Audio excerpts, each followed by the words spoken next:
we all think of working out, especially personal trainers. When you think of strength, you think of weightlifting.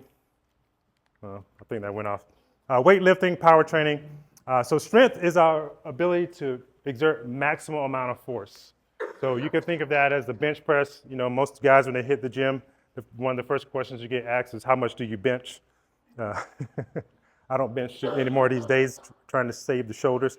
And then power is our ability to produce force quickly.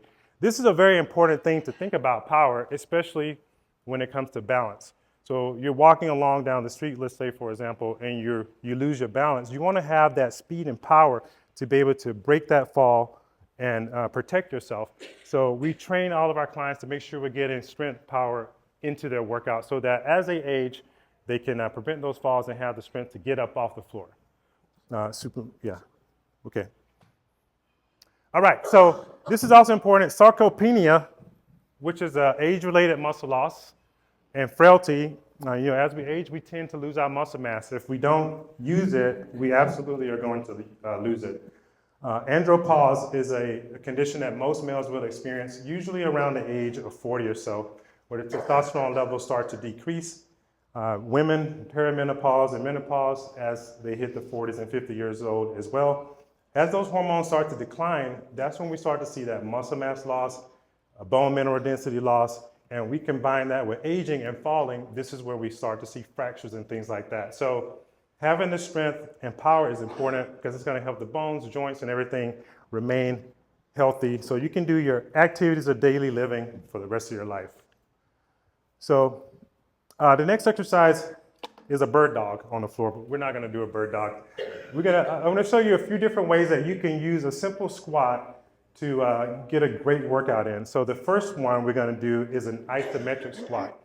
Isometrics are great to help strengthen the joints and the muscles around the joints without a whole lot of movement. So isometric squat, I'm going to have each of you guys stand about shoulder width apart. Feet will be angled out just a little bit.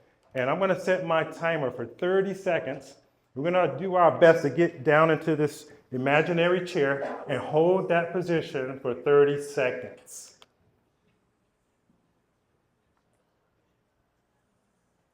Oh, everyone's down. I like it. Who's going to break first? Who's going to come up first? Don't do it, Chris. Oh, 15 seconds. So this is an isometric squat. Your thighs are probably burning by now. This is something you can do at home. Also a wall sit. Pretty easy to do, but it's going to get the quads, glutes, hamstrings, all of those muscles working. We have 3 seconds left.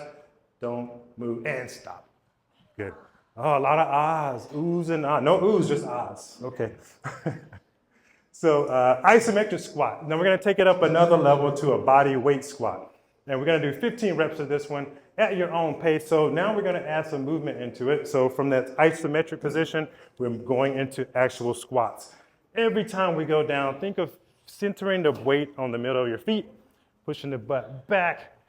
Go at your own pace and let's get 15 reps in. We're just warming up for the power, guys. We're warming up for the power. When you get to 15, go ahead and stand. I don't think this is going to work for me. Can everyone hear me in the very back? Okay. Good. You guys are looking great. How's the knees holding up? Everyone's knees are good? Yeah. All right. After 15, we're going to move to the next level, which is squat jumps. If you want to do this one, go ahead. This one can be a little bit challenging. So if you want to try a plyometric or a power exercise without actually jumping, well, you can simply go here at a quick pace. If you want to go next level, you can get airborne. We just want to make sure we bend those knees, soft landing on that body weight squat. So if everyone's wanting to try this plyometric squat jump, let's go for 5 of them at your own pace. Oh, you got some basketball player, maybe? Nice. Perfect. And it's that simple, guys, to work on your strength through isometric squat, a body weight squat, and then getting a little bit of power activation going on. So from moving from balance to a single leg balance hop, another way that you can get some balance in that's not quite as difficult as a squat. Once we're working on the balance single leg, we can simply hop over. Now we're working that balance and stability. This is a lateral movement, which is good to get in, and just hopping back and forth. 2 minutes? Good. You got it. And the thing about movement, as humans, we move in all planes of motion. So we want to make sure most workout programs will have you moving front to back. So we want to make sure we're getting lateral movement and sometimes turning movement in. So these are things that we want to make sure we incorporate into every workout program to make sure you're well-rounded. So we covered flexibility, mobility, strength, power, all that good stuff. Anybody have any questions about anything we discussed? Or what you felt, anything you may have experienced during those exercises? Catch your breath. All right. I was nice today. Wait till you come to the gym. We're going to turn it up a few notches. All right. Well, thanks, Matt. Thank you, Rod. Yep. Actually, Rod, you and Alex will come back up here for a second. Uh-oh. We're going to do the first of our raffle giveaways.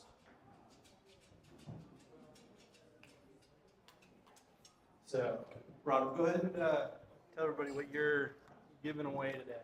I'm giving away VIP membership to Success Fitness, where you'll be able to come down for 3 weeks, go through a movement screen so we can determine what's the best movement for your body, and join our fitness classes and individual training. Oh. And the lucky winner is ticket number 519918. 519918. There we go. Winner. All right. Oh, I guess I'm. Okay. What you win is 1 free month of nutrition coaching. One-on-one coaching includes access to the group program. If you would like as well, you can actually compete in your little habit tracker sheets. The group program wins prizes every month. But one-on-one coaching includes basically everything you can need. I'll create example meal plans for you, over your lab work, medical history, everything. Like I said, problem solver. So whatever problems you have with achieving better nutrition, that's what we're going to address. But it says on our website it's already available. Last 4, I guess, 9913. 9913. Because we don't. Nice.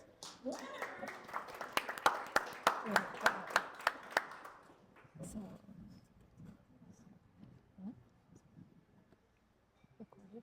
Awesome. All right. So we're going to keep things moving along here.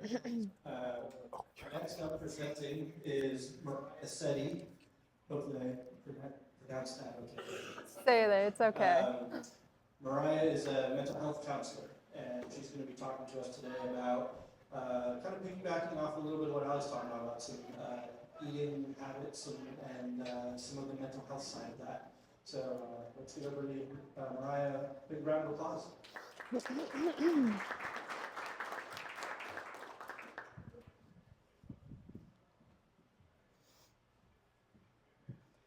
my notes up first and I'll grab the microphone from you. I'm going to put my notes up here and then I'll grab the microphone.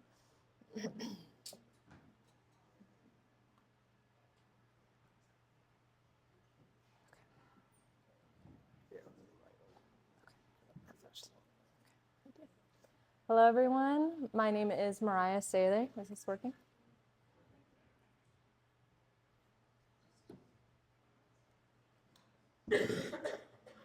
Okay, my name is Mariah Salem, as he said. I am a clinical mental health counselor, and I currently work in private practice alongside my husband, the man with the camera, in our practice, Salem Counseling.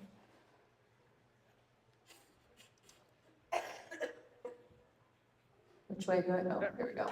Okay, so today I'm going to be talking to you about something that is very near and dear to my heart, and that is disordered eating or eating disorders.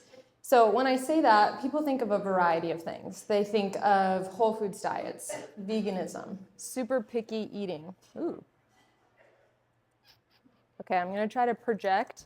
I do have a scratchy throat, so I'm going to do my best. Put some extra batteries in here. Yeah, or that ultra healthy person at the gym. So before we dive into the topic, I think it's important that we have a shared understanding of what we're talking about, and preferably a clinical understanding of what we're talking about. So there's no place better to look for a clinical definition of a mental disorder than the Diagnostic and Statistical Manual of Mental Disorders, or the DSM-5. The DSM-5 defines disordered eating as a persistent disturbance of eating or eating-related behavior that results in the altered consumption or absorption of food that significantly impairs physical health or psychosocial functioning. Using a little less jargon, an eating disorder is essentially an ongoing disturbance with eating that harms a physical and or psychological health.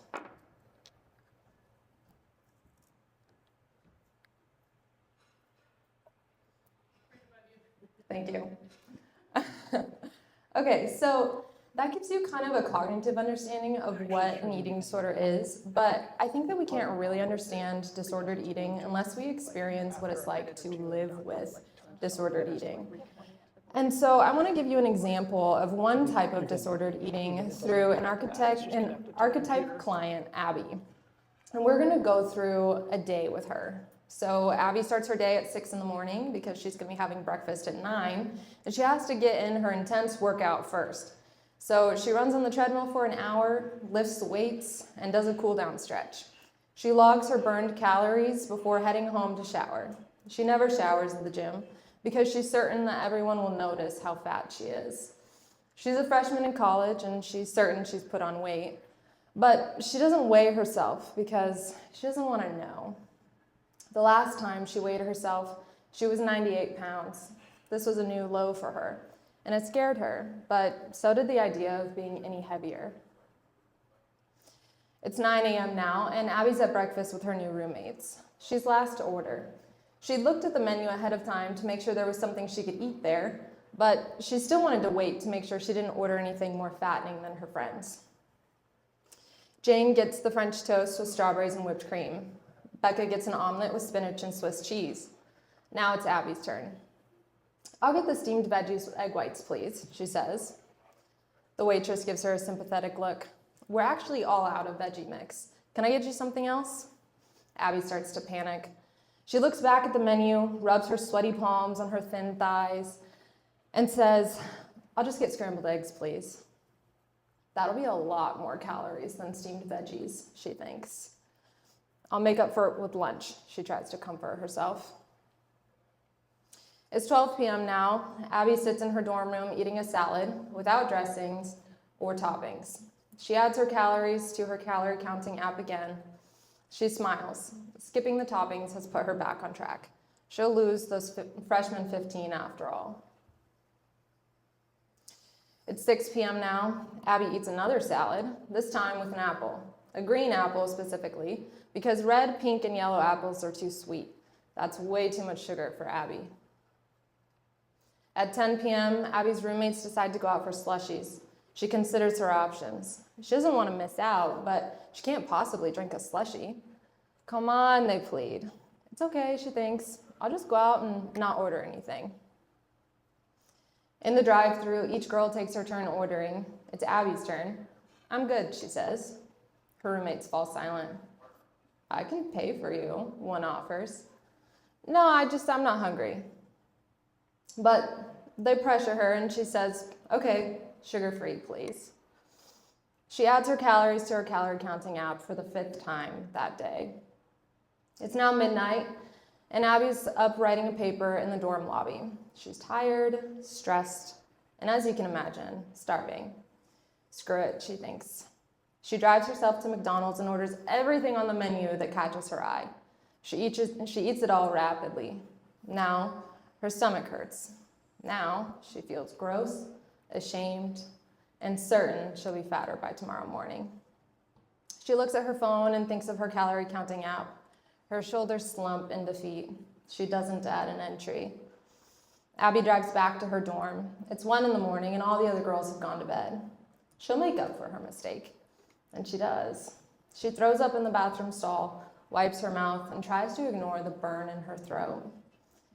She feels relieved that McDonald's can do nothing to her now. But just as soon as she feels satisfied with her empty stomach, she begins to feel a new anxiety, a new shame. I'm so out of control, she thinks. This will be the last time. I promise myself this will be the last time. But Abby's scared it won't be. And for most people, it isn't.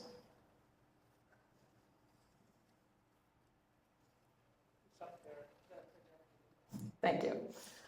So what's happening to Abby? In this heartbreaking example, Abby is struggling with anorexia nervosa, binge eating / purging subtype. We can see that her day is filled with anxiety, shame, constant planning, constant preparation, and constant tracking. We see her struggle through the pain of restriction, binging, and purging, and all the complicated and difficult emotions that accompany each. We see her navigate social situations with a stress that only someone who has experienced disordered eating can truly understand. We see her deal with the fear of her own dwindling weight while simultaneously believing that she is fat and must at all costs avoid gaining weight. Abby, while appearing relatively normal on the outside, is stuck in a daily cycle of torture and exhaustion. And this is why I'm so passionate about working with individuals seeking to overcome disordered eating. And this is why I'm so thankful to share this passion with all of you today.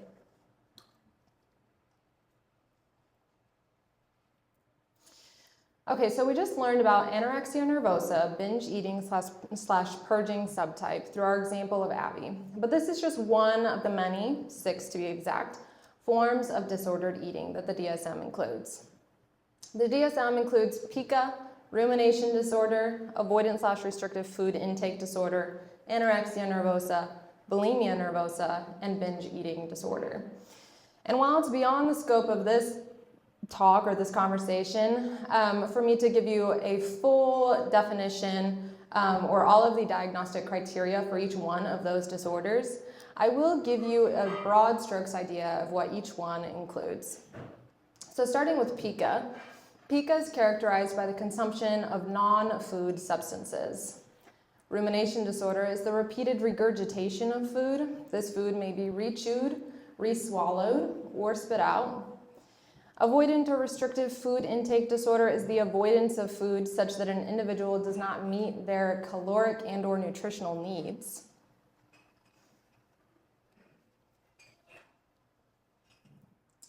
Anorexia nervosa is the caloric restriction that leads to body weight that is less than what is considered minimally normal for the person's height, and includes an intense fear of gaining weight.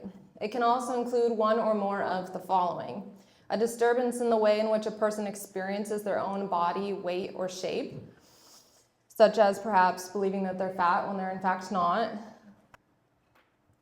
Their weight unduly affects their self-evaluation, such as having an effect on their sense of self-worth, or they don't recognize the seriousness of how underweight they actually are.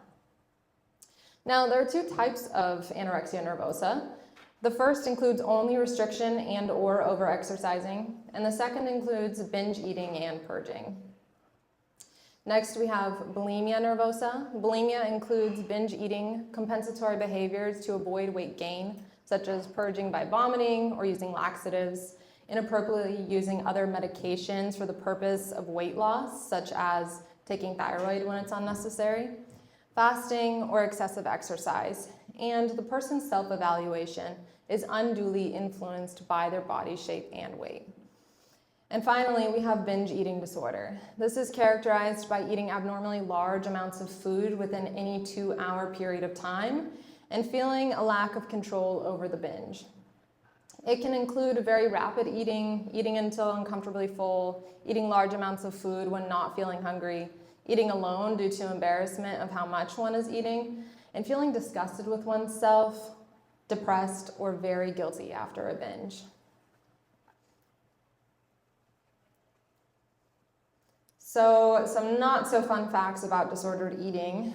The first is that anorexia nervosa has the highest mortality rate of all mental health disorders. This mortality rate is due to starvation and other health complications caused by insufficient nutrient intake, as well as suicide, unfortunately. As seen in Abby's one-day snapshot, living with an eating disorder is truly miserable, and some people feel that the only way to escape that misery is to take their own life. Second, because eating disorders are high risk, many clinicians choose not to work with them, and so they refer clients out, causing a barrier to care. Third, due to the shame and fear of judgment and/or bodily changes, many clients struggle to ask for help to begin with. Fourth, anorexia and bulimia affect females 10 to 1 compared to males. And fifth, bulimia most commonly sets in during late adolescence and early adulthood. So now we have a better idea of what a person might be experiencing if they're living with disordered eating. But what in the world is causing this? Well, there are several different layers or levels at which to look at disordered eating. The surface level is an understanding that social media, peer pressure, popular culture all have an impact on body image. And it is true that these things have a profound impact on people, particularly young people who have yet to develop a sense of self or an internalized sense of value that is separate from any sort of external measurement of worth. But taking this a little bit deeper, you'll see that a person struggling with disordered eating is striving for control. When people feel that their life is so entirely outside of their control, they look for something that they can control, something that nobody else can take away from them. That's their body, oftentimes. And so this leads them to fiercely control their own bodies. Unfortunately, this need for control is where many treatment providers stop. But a more transformational and deeper way to address disordered eating is to ask, what is beneath that need for control? What is causing this deep and desperate desire to control? And this brings us to enmeshment. And this is a tough topic to talk about, especially with parents. And so I want to do it really respectfully and also to provide hope. So enmeshment is a relationship that is too close for comfort. The person in the enmeshed relationship doesn't know where they stop and the other person begins. This is typically speaking a parent and most commonly the mother. And it typically is because the parent with good intentions struggles to allow the person, the client or the person struggling with disordered eating, to think for themselves, make their own decisions, and as difficult as it is, to make mistakes and then experience the consequences of those mistakes. Now, again, I don't love saying this because there are a lot of parents in here, and nobody loves you like your mama, right? So I want to provide some hope. If you have the power to hurt in some ways, you also have the power to heal. And all it is a little shift, because that mama bear nature can also be used to help empower your child to grow and overcome disordered eating. So I want you to know that. Finally, in addition to enmeshment, I've noticed that in my own work with clients, people struggling with disordered eating often have a history of trauma in their background. And this makes sense, right? Because if you've experienced trauma, for instance, you've lost a loved one, there's nothing you can do about that. That's very disempowering. Or other forms of trauma, they make you feel powerless oftentimes. Now for a little hope and positivity. Eating disorders can be treated. Now, if I had all day, I would happily nerd out and tell you all the nitty-gritty details of how I, as a therapist, would help someone overcome disordered eating. Unfortunate for me, and probably fortunate for you, we don't have all day. So I will give you a broad view of what treatment can look like. And if you're interested in learning more, visit us over at that table. We do have a podcast, and I put together this slide deck. I delivered it to my sister, and she said very lovingly she will give me honest feedback. Mariah, you need to tell them how they can help their loved ones, not how you're going to help their loved ones. And I was like, oh, okay, good point, Grace. Touche. So I'm going to do a podcast on how I can help your loved ones, but today I'm going to tell you how you can help your loved ones. So with that said, These are some key elements of treatment that I think are very applicable to interpersonal relationships. So this is something that a counselor would do. We'd do more things and we'd go more in depth, and I can tell you more about it. But in a broader sense, so that you guys can more easily apply this is what we do. We eliminate shame. So we approach the person with compassion, not judgment. We empathize by entering into the person's emotional experience. We empower them through strengths or through focusing on their strengths. And we understand that what they're going through is a coping mechanism, and we help them to understand that too. Why? Because this externalizes it. It's not a part of them. It's something they're doing to cope with life. And that means that they can cope in a different way. And that means it's not a part of them forever, so they can overcome it. We can also provide a paradigm shift. What was a means of gaining control is now controlling them. So what does that mean for a person who likes control?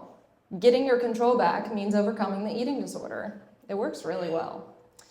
We can help the person to apply baby steps in thinking healthier, tolerating emotions, and adjusting their behavior. The baby steps is super important because if you go too far too fast, you're setting your client up for failure.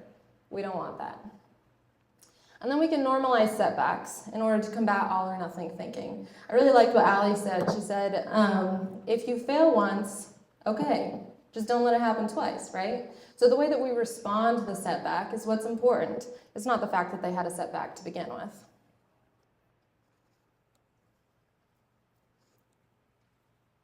Additionally, we as clinicians can help to facilitate individuation. We can do this by emphasizing the client's authentic self, their thoughts, their beliefs, their feelings, their values, their experiences, their preferences, and their boundaries. We can help to draw these things out, to honor them, to value them, to respect them, and that helps them to come into their own. And eventually, as they learn to do that in relationship with us, they will start to apply this to their other relationships, and that can help them to individuate as a person. Man, I'm not that great with this clicker, guys. Oh, maybe so. Thank you, I appreciate that. Okay, so I hope that this was helpful for you all. I really appreciate you listening. I hope that you have a better understanding of what disordered eating is, what it looks like in a person's life, and how you can come alongside a loved one who may be struggling with disordered eating. If you remember nothing else from this presentation, I hope you will remember these 3 words: compassion, empathy, and empowerment. These 3 things will make such a big difference in the life of a loved one who is struggling with disordered eating. Thanks so much.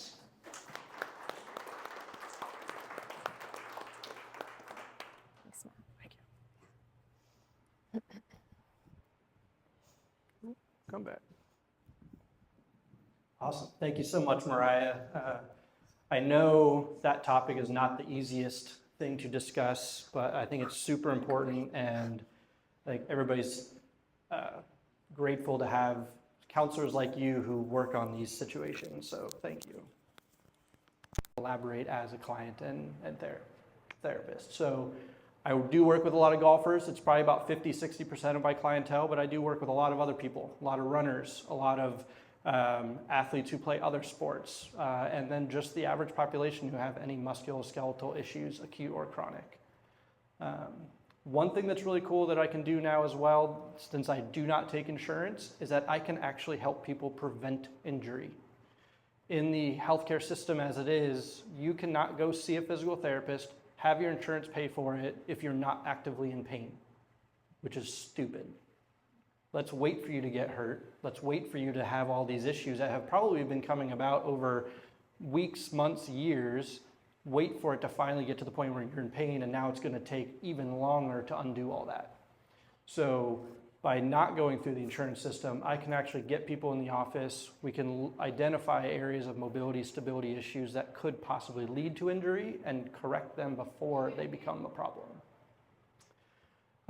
Some things that have kind of come about in recent years, I'm the consultant kind of medical fitness-wise for both Willamette University and Corbin University's golf programs, which has been super cool to work with some of the collegiate athletes and make sure that they are performing well and avoiding injury. And then a little personal note, my wife, who's in the back there taking some pictures for me. Courtney is also a physical therapist.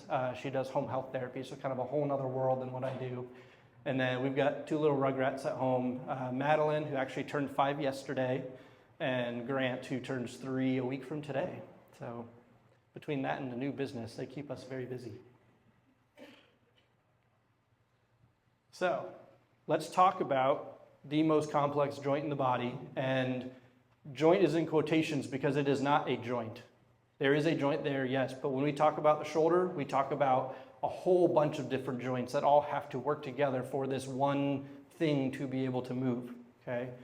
We've got, and a little later, you know, if you come over to my table, I've got my shoulder model over there, but you've got the ball and socket of the joint, okay? That is ultimately allowing this arm to move all different directions. As Rod said, it's got to do a lot of different things, but in order for that to happen, our collarbone needs to move a certain way, our shoulder blade needs to move a certain way, our ribs need to move a certain way, our spine needs to move a certain way.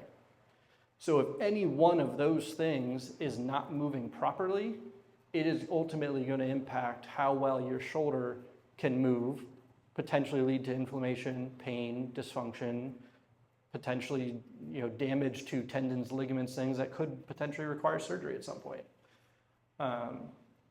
You can see in this top picture here, kind of where some of the muscles are being demonstrated there. That is your rotator cuff. The rotator cuff is a group of muscles in your shoulder. They're not ligaments, they're not other cartilage. They are strictly a group of muscles that are meant to hold the ball in the socket and stabilize it. Think golf ball sitting on a tee.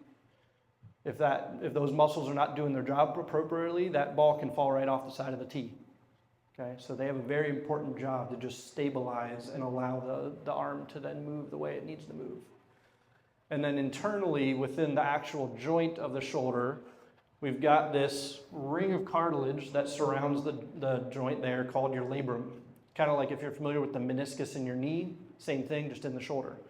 Acts as kind of a shock absorber, protection of the ball and socket so you don't have bones rubbing against each other, and basically just helps to stabilize as well.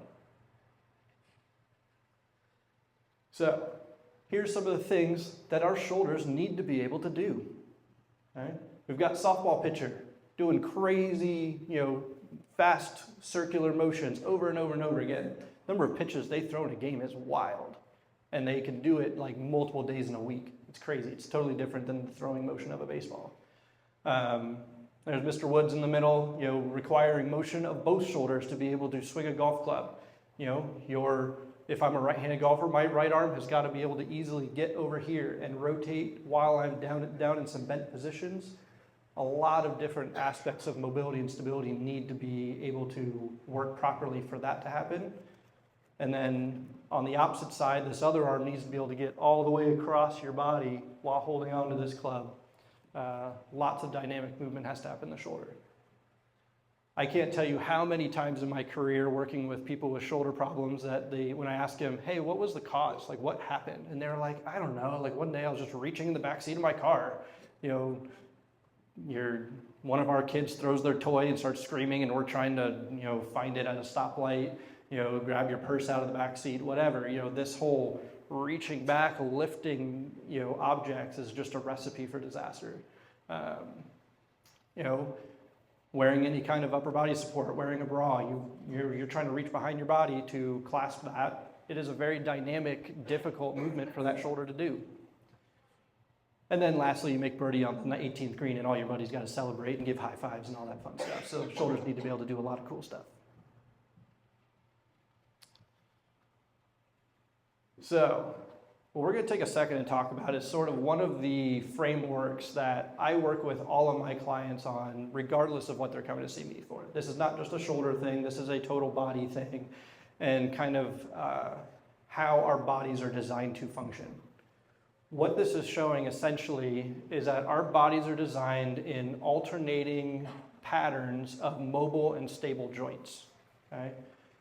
If we look at the upper extremity, looking through the arm, down here at the wrist and hand, our wrists need to be able to move all kinds of different directions. It's ultimately a very mobile joint, and that's its main purpose. We go to the elbow, it predominantly moves one direction. Yeah, it does little other things in there, but predominantly it's meant to bend and straighten back and forth, ultimately being a very stable joint. We get to our shoulder, all kinds of movement. Most dynamic joint in the body, got to be able to be very mobile. Connected to that, we go to our neck, supporting this big 20-pound bowling ball on top of our head, so it needs to be a very stable area. And then the middle of our body, this thoracic spine in the middle of us, needs to be very mobile. It needs to be able to extend, it needs to bend, it needs to rotate, it's got a side bend, all kinds of things for everyday life. So what happens over time is that imbalances start happening in our body because of day-to-day life. As Rod said earlier, our current lifestyle, most of us, we spend in kind of repetitive forward flex positions, whether you're at a desk, whether you're driving a lot, on your phone, on your tablet, on a laptop, you name it, it's there. So let's say you have this thoracic part of your spine in the middle of your body starts to lose mobility because you're just not using it day to day. Well, now your body says, all right, I gotta try and steal mobility from somewhere else. And where's it gonna go? Is it gonna go to the joint above or joint below? And suddenly you're gonna take a joint that's meant to be very mobile, try and turn it into a stable joint, and vice versa. When our shoulders are acting up, oftentimes it's because our other joints above and below are not doing their job properly, and the shoulder starts taking the brunt of that. How many people in here have gone to physical therapy for something? Let's say you had a knee injury. We're going to take an aside for a second. You had a knee injury, and suddenly your therapist started working on your ankle, started working on your hip or your back, and you're sitting there on the table and be like, I'm here for my knee. Why are you messing with my hip? This is why. Okay, we need all of the surrounding joints to be doing their job properly to function without pain and dysfunction. You can do it. There we go. Okay, so why does the shoulder hurt? There's a multitude of reasons, okay? So one of the main ones is there's going to be some areas of weakness or instability. Could be in the shoulder itself, could be muscles around the shoulder blade, could be in your core, could be down through the arm lower than the shoulder. But somewhere around the shoulder, you're going to have potentially some issues of instability or weakness, muscles not doing their job properly, okay? As I said on the last slide, it could be a matter of you're lacking mobility through your spine and through your ribs, okay? There are so many people who don't know how to breathe. And that sounds stupid. I'm not going to look at anyone in particular in this room, but they know who they are.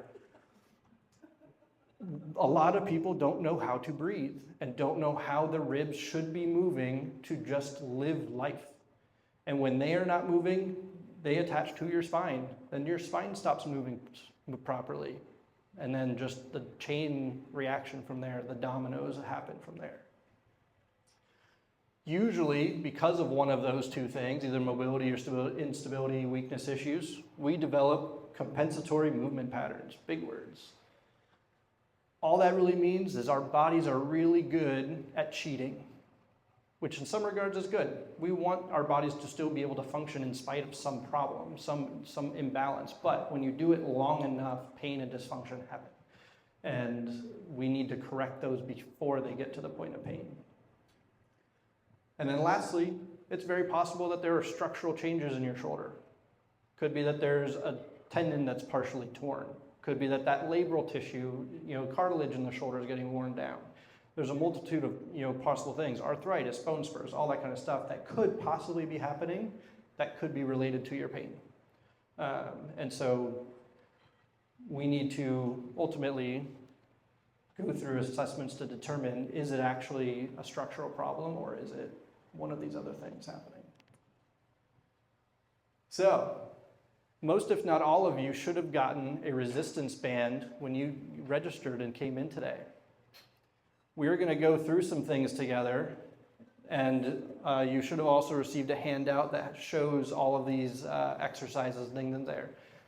So what I've kind of put together is a series of exercises designed to help with stability around the shoulder joint, around your shoulder blades, as well as a couple of mobility exercises for your thoracic spine. That's usually the biggest area of stiffness in most people for shoulder issues. I want to preface this, if anybody in here has current shoulder issues or anything, do not force any exercises here, okay? Work with what in your body is telling you it's comfortable doing. But we're gonna go through a few things. So I want everybody to stand up. And I need my hands, so I'm gonna set the microphone down and we're just gonna scream at you. So, the rotator cuff in your shoulder, one of the main jobs it does is rotating your arms kind of out away from you, okay? So that's where, oh, come on. Nope, not that one. I want the other one. Oh, you're gonna go backwards. Love technology. All right, so we're gonna start with this one on the left, okay? So, band goes around your wrists, okay? You're gonna start with your elbows right at your side. First thing I want you to do, don't pull out on the band yet. I want you to check in on your shoulders and your neck, okay? If your shoulders are up here glued to your ears, drop them down, get them out of the way, okay? Now, once you're there, you're gonna slowly pinch shoulder blades together and you're gonna pull that band apart. Pause for a second, you're gonna slowly let it back in, okay? As you go through repetitions here, you should be feeling work happening on the back side of your shoulder, possibly wrapping around to the side over here where these muscles are attaching, but predominantly backside of the shoulder and around your shoulder blade, okay? At no time should you feel your forearms getting tired. If they are, it means you're using your wrists and kind of hinging your wrist to try and pull that band apart. You should not feel your neck getting tired. If your neck's getting tired and you're feeling muscle work there, it means you're pulling apart and you're shrugging your shoulders up here, okay? Typically, if I have someone working with this kind of an exercise, I'm having them do fairly high numbers of repetitions, maybe 15 to 20 reps at a time for 2 to 3 sets. Okay, it's meant to build endurance in some of these muscles that need to just be able to work day in and day out, okay? Now, the progression from that, nope, go back. Come on. I'm gonna go old-fashioned way. So the progression from this is we're gonna incorporate these same muscles while we are moving the arm, okay? We need these same muscles in your shoulder to be working while your arm is going overhead so that it all stays solid and strong and that you're not getting compensation. So once you've pulled that band apart, maintain that tension and you're gonna bring the arms up, okay? Now, one of the biggest compensations I see here, aside from the neck shrug that I talked about before, is that if these shoulders are not stabilizing properly, you're gonna start coming up and those elbows are gonna go out. And your body's gonna say, let me kick my elbows out to try and hold on to that band, okay? Your job is to keep those elbows tucked in, okay? I want those forearms to stay parallel to one another as you go up and down, okay? How high you go is not a significant factor here, okay? You're not trying to get way overhead, just stay in kind of a comfortable range of motion, okay? If you're doing that right, 5, 6, 8 reps, your shoulders are gonna be burning in that same kind of area, back around the shoulder blade, even in through your lats and that on the sides, okay?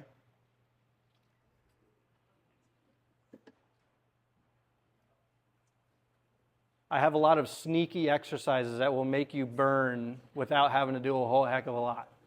I enjoy it. We're going back over here.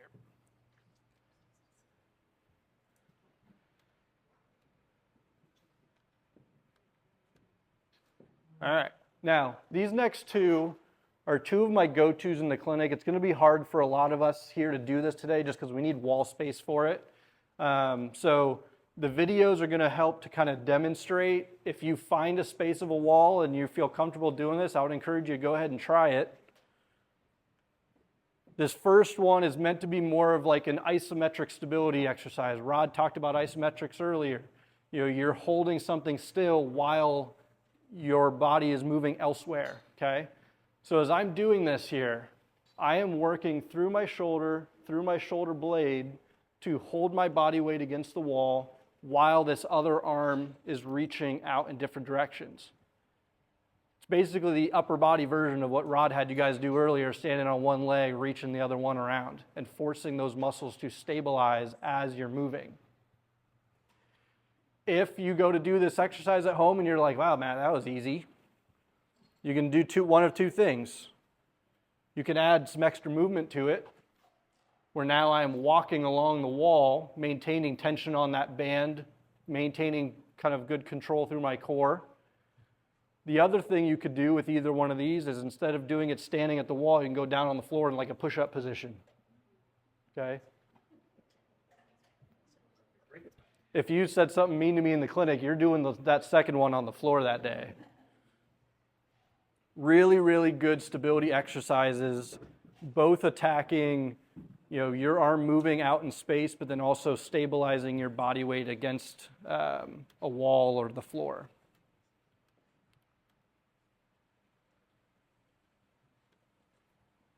Now, as we get into some mobility stuff, again, the main area we need to target is our thoracic spine, which needs to be predominantly a rotator, and it needs to be an extender area in the body. So this is one of my favorites. Okay, you're literally laying on the floor, your legs are down on the floor, my knees are not coming up off the ground, and I am rotating that body open as far as I can comfortably go. Okay? Don't be surprised if you feel tightness in your spine and you go to do this exercise and you start rotating and it's like, oh, hey, I stopped. And you don't get all the way over there, okay? Work with it, ease into it, let your body dictate what it's comfortable with, never forcing anything into pain. Now, this is something we all, regardless of the nature of your life, something of this version should be every day. And I'm guilty, I don't do it every day, okay? I don't achieve plan A of Allie's plan. But we need to get our spines to be able to go this direction and get out of all of this stuff that we do all day, okay?